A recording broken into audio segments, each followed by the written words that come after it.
Na-realize ko ang pagsunod ay ebidensya na nagtitiwala ka na totoo ang sinasabi sa iyo ng Diyos. Kaya kapag sumusunod ka sa Diyos, ay pinapatunayan lang nun kung ano yung pinaniniwalaan mo patungkol sa Diyos. Kung sumusunod ka sa Kanya, ay ibig sabihin nun, naniniwala ka na mahal ka niya at mabuti yung gusto niya na ipagawa sa iyo. Kaya ka sumusunod, ay naniniwala ka na siya ang naunang nagmahal sa iyo. Kahit pa nga makasalanan tayo. At dahil doon ay susunod ka dahil kung binigay niya yung kanyang sarili sa iyo, ay ibig lang sabihin nito na siya ay totoo at wala siyang halong kasinungalingan. Kaya't mapagkakatiwalaan natin siyang sundin. Na-realize ko na yung mga taong totoong nagmahal sa Diyos ay hindi nahihirapang sumunod. Kung hindi para sa kanila ang pagsunod ay kaligayahan. Mahal nila ang salita ng Diyos, mahal nila ang kalooban ng Diyos. Kaya nga kung ang puso mo ay ang laman lang ay ang Diyos, meron kang undivided heart, ay magkakaroon ka rin ng responsive love sa Kanya. Susunod at susunod ka sa Diyos kahit mahirap. Pero kung hindi mo siya mahal, may ibang laman ng puso mo, nako, mahihirapan ka talagang sumunod. Ang tingin mo sa kautusan ng Diyos ay pahirap sa buhay. Ang tingin mo sa salita ng Diyos ay parusa at boring. Kuya Mike, kailangan maintindihan ko muna. Magmamahal ako ng kaaway, ang hirap nun. Ipaliwanag mo sa aking mabuti kasi sobrang sama ng taong ito tapos mamahalin ko. Bakit ganito ang sitwasyon ko ngayon? Hindi ko alam kung ano ang purpose nito tapos uutusan pa ako ng Diyos. Paliwanag niya muna sa akin bakit ko kailangang pagdaanan ang pagsubok na ito. Kaibigan, hindi lahat ay maipapaliwanag sa iyo ng Diyos. At hindi lahat maiintindihan mo sa panahon na gusto mo siyang maintindihan. Tandaan mo lang na ang kailangan ng Diyos ay obedience at hindi understanding. Nung araw, si Billy Graham ay nagkaroon din ng pagdududa. Nung nagsisimula pa lang siyang mag-preach, ang dami niyang katanungan. At isang araw, lumuhod siya at nagdasal. Sabi niya, Lord, di ko maintindihan ng lahat ng narito sa salita mo. At marami akong tanong, pero sinabi mo na ito ay ang iyong salita. Kaya, by faith, tatanggapin ko ito bilang authority ng buhay ko. At yung panalangin na yon ni Billy Graham ay naging turning point sa pagsunod niya sa Diyos. Kaibigan, minsan hindi mo maintindihan kung bakit hindi ka pwedeng hindi maging honest ng konti sa iyong negosyo. Ginagawa din naman ito ng iba. Hindi mo maintindihan dahil iniisip mo, hindi ka kikita. Kaya ayaw mong sumunod. Kaibigan, sumunod ka kahit hindi mo naiintindihan. Bakit? Dahil walang papagawa sa iyo ang Diyos na ikapapahamak mo. Minsan hindi mo maintindihan bakit kailangan mo magbigay sa nangangailangan. May problema ka din sa pinansyal. Hindi mo maintindihan kung bakit kailangan mo mag-antay sa Diyos. Pwede namang ibigay lahat ng Diyos agad sa iyo ang kailangan mo. Minsan hindi mo maintindihan bakit hindi ka pwedeng gumanti. Minsan hindi mo maintindihan bakit aantayin mo muna maging kasal kayo bago kayo magsama. Minsan hindi mo maintindihan bakit kailangan mo magsipag at maging honest sa trabaho. Hindi ka naman napapansin ng boss mo. Minsan hindi mo maintindihan bakit kailangan mo mag-day off at magpahinga ng isang araw sa isang linggo para ibigay mo naman ang time na yun kay Lord. Kaibigan, tandaan mo ito. Ang sabi ng Diyos, kung mahal mo ako, ay susunod ka. Kaya kung gusto mong ipakita yung pagmamahal mo sa Kanya, sumunod ka, kaibigan. Kahit hindi mo ito naiintindihan. Anong tawag dito? Responsive love. Na-realize ko kung mahal natin ang Diyos, ay mamahalin din natin ng iba bilang pagsunod sa Diyos. Sabi sa Mateo 25:34-40, pagkatapos bilang hari ay sasabihin ko sa mga tao sa aking kanan, halikayo, kayong mga pinagpala ng aking Ama. Manahin ninyo ang kaharian inihanda para sa inyo mula pa nang likhain ang mundo. Sapagkat nang nagutom ako ay pinakain ninyo ako. At nang nauhaw ako ay pinainom ninyo. Nang maging dayuhan ako ay pinatuloy ninyo ako sa inyong tahanan.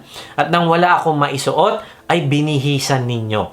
Nang may sakit ako ay inalagaan ninyo. At nang nasa kulungan ako ay binisita ninyo. Sasagot ang mga matuwid, Panginoon, kailan po namin kayo nakitang nagutom at aming pinakain o nauhaw at aming pinainom? Kailan namin kayo nakitang naging dayuhan at aming pinatuloy o walang maisuot at aming binihisan? Kailan namin kayo nakitang may sakit o nasa kulungan at aming binisita? At sasagot ako bilang hari, sinasabi ko sa inyo ang totoo, nang ginawa nyo ito sa pinakahamak kong mga kapatid, para na rin nyo itong ginawa sa akin. Na-realize ko na ang pinaka-the best na pagpapakita ng pagmamahal sa Diyos ay sa pamamagitan ng pagsunod natin na mahalin ang ating kapwa. Kaibigan, tanungin natin ang ating sarili. Meron bang mga tao na dinadala sa atin ng Diyos kaya lang nabibigo tayong tulungan ito? Naalala ko nung Monday, nasa Tanay ako at pababa na ako sa bundok. Kaya lang meron ako na daanan na nakahiga doon sa gilid ng daan. At nag-alangan ako na huminto. Alam ko na sinasabi sa akin ng Diyos na tulungan ko yung tao. Kaya lang sa isip ko, Lord, lumampas na ako. Mahirap na bumalik. Maya-maya ay nag-stop over ako sa isang kainan, doon sa hindi kalayuan, doon sa nakita kong tao. At nung nag-order na ako, ay na-realize ko na ang sama ng puso ko. Ako ay self-centered, selfish, at unloving. Kaya ang ginawa ko ay umorder ako ng pagkain na take out para ibigay ko doon sa nakita kong mama. Gusto kong balikan siya at bigyan ng pagkain. Matapos akong kumain ay binalikan ko yung tao. Kaya lang ay nakakalungkot dahil wala na siya doon. Sabi ko, Lord, patawarin mo ako dahil matigas yung puso ko. Sabi ko sa kanya, Lord, baguhin mo ang puso ko. Tulungan mo ako maging masunurin sa kung ano man yung sinasabi mo sa akin upang maging pagpapala ako sa iba. Nanghinayang ako dahil isa na naman itong pagkakataon na maipakita ko sa Diyos yung pagmamahal ko sa Kanya sa pamamagitan nung pagtulong sa mga taong minamahal din niya. Narealize ko yung tao na yon ay nanalangin sa Diyos at ako sana yung sagot na pinadala ng Diyos, kaya lang naging sakim ako. Sabi ko, Lord, bigyan mo po ako ng isa pang pagkakataon. Kaya kaibigan, huwag mo isipin sa malalaking Christmas party ay mapapakita mo ang pagmamahal mo sa Diyos. Hindi, mapapakita mo sa Diyos ang pagmamahal mo sa Kanya sa pamagitan ng mga hamak na tao na tutulungan mo. Responsive love. May mga tao nagkakaroon ng struggle na mag-respond o sumunod sa Diyos. Iniisip nila na hindi nila kaya magmahal ng iba dahil nga hindi nila ma-feel.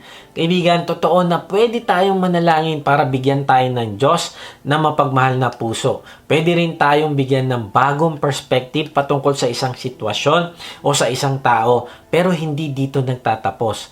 Kailangan nating kumilos para mapasunod natin ng ating puso at hindi ito dapat nakadepende sa ating feelings.